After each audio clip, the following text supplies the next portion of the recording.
Assalamualaikum warahmatullahi wabarakatuh. Selamat siang teman-teman. Kembali lagi bersama saya Cikal Abdillah Madani. Sebelumnya telah dijelaskan tentang pengertian kecakapan hidup abad 21. Nah, sekarang kita akan belajar tentang jenis-jenis kecakapan hidup peserta didik abad 21. Apa aja sih? Mari kita bahas. Jenis-jenis kecakapan hidup peserta didik abad 21 terbagi menjadi 4 jenis yang saya ambil dari buku Pendidikan Kecakapan karya Dr. Anwar MPD. Bahwasannya dijelaskan yang pertama, kecakapan personal. Apa itu kecakapan personal? Kecakapan personal adalah kecakapan berkaitan tentang individu untuk mengenal diri sendiri. Nah, kecakapan ini meliputi 3 aspek. Yang pertama, pengembangan diri, pengelolaan emosi, dan juga pengambilan keputusan rasional. Nah, kecakapan ini sangat penting untuk menghadapi tantangan di masa yang akan mendatang. Nah, menurut Ditjen Pemnum pada tahun 2002 disebutkan bahwa kecakapan ini terbagi lagi menjadi 2 kategori. Yang pertama, kecakapan mengenal diri, dan yang kedua, kecakapan berpikir rasional. Apa itu kecakapan mengenal diri? Kecakapan mengenal diri berkaitan tentang penghayatan kita kepada Allah Subhanahu wa Ta'ala, bahwasanya kita sadar kita memiliki kekurangan, kita memiliki kelebihan. Nah, dari sana kita patut bersyukur dan kita harus berupaya menjadikannya sebagai modal untuk kita terus mengembangkan diri sendiri supaya bermanfaat bagi diri sendiri dan juga lingkungan sekitar. Nah, contohnya kita tahu waktu optimal dalam kita untuk belajar yaitu di pagi hari. Maka di pagi hari itu kita akan belajar setiap hari. Nah, yang kedua yaitu berpikir rasional. Apa itu kecakapan berpikir rasional?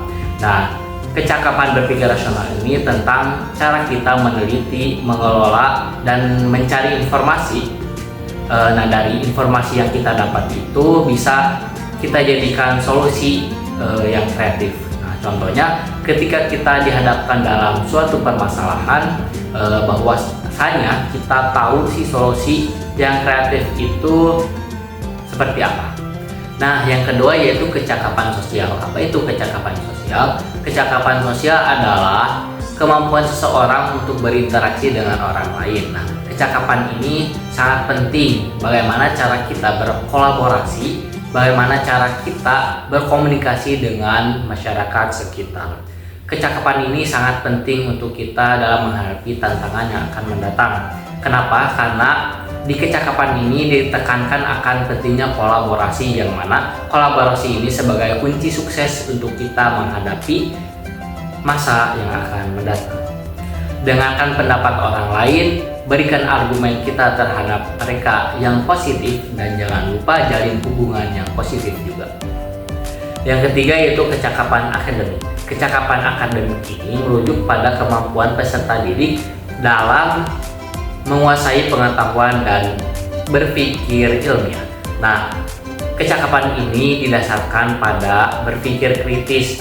Siswa dibangun untuk senantiasa dapat berpikir kritis. Nah, pada abad 21 ini, keterampilan ini mencakup penguasaan digital dan pemanfaatan teknologi dalam belajar. Yang keempat yaitu kecakapan vokasional. Kecakapan vokasional adalah kecakapan yang diperlukan dalam bidang pekerjaan kita nanti. Nah, kecakapan ini didasarkan pada 2, yaitu yang pertama, kecakapan dasar dan kecakapan khusus. Contohnya, kita sebagai mahasiswa teknologi pendidikan tentunya mempersiapkan skill ketektonan kita, baik itu di bidang media maupun di bidang kurikulum. Nah, skill ini sebagai bekal kita untuk pekerjaan di masa yang akan mendatang.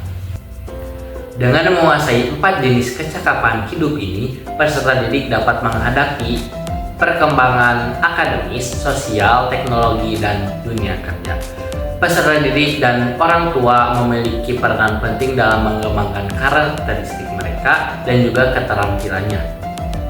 Maka dari itu, marilah kita sama-sama menciptakan lingkungan belajar yang mendukung, yang dapat menciptakan generasi-generasi yang dapat menghadapi tantangan di masa yang akan mendatang. Terima kasih, sekian dari saya. Wassalamualaikum warahmatullahi wabarakatuh. Saya kembalikan kepada moderator.